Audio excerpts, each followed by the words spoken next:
নওগাঁয় পুলিশের বিশেষ অভিযানে ১,০০০ পিস ট্যাপেন্ডাডল ট্যাবলেট সহ একজন মাদক ব্যবসায়ীকে গ্রেফতার করা হয়েছে।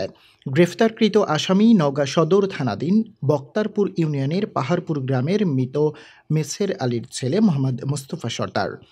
বুধবার বিকেল ৩:৩০টায় নওগাঁ জেলার সদর থানা কার্যালয়ে আয়োজিত এক প্রেস ব্রিফিংয়ে অতিরিক্ত পুলিশ সুপার গাজীউর রহমান বলেন, নওগাঁ জেলার সম্মানিত পুলিশ সুপার জনাব মোহাম্মদ সাফিউল সারওয়ার বিপিএম তার দিক নির্দেশনায় গোপন সংবাদের ভিত্তিতে জানতে পারে যে আসামি হরিরামপুর গ্রামে নেশাজাতীয় মাদকদ্রব্য বিক্রয়ের জন্য অবস্থান করছেন।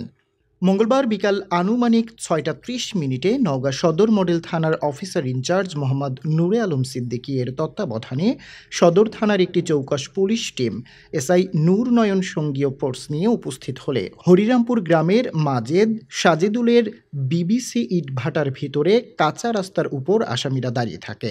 পুলিশের উপস্থিতি টের পেয়ে দুজন ব্যক্তি তাদের ব্যবহৃত মোটরসাইকেল রেখে পালানোর চেষ্টা করে। এ সময় পুলিশ টিমের সহায়তায় উপরোক্ত ১ নং আসামি মোহাম্মদ মোস্তফা সর্দারকে ঘটনাস্থলেই পাল্টা ধাওয়া অবস্থায় আটক করে এবং অপর একজন আসামি পালিয়ে যায়। এটি বিক্রয়ের সাথে কারা জড়িত, কাদের কাছে যাওয়ার কথা, কোথায় এগুলোর উৎস, এই বিষয়গুলো নিয়ে আমরা চুলচেরা বিশ্লেষণ করছি।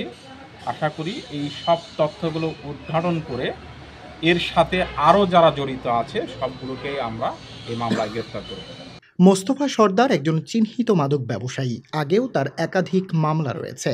এ সময় আসামির কাছে থাকা অবৈধ পণ্য ১,০০০ পিস ট্যাপেন্ডাডল ট্যাবলেট উদ্ধার করা হয়, যার প্রতিটি পাতায় ইংরেজিতে ট্যাপেন্ডাডল ট্যাবলেট ১০০ mg লেখা আছে, যার পাতাসহ সর্বমোট ওজন ৪১৯ গ্রাম।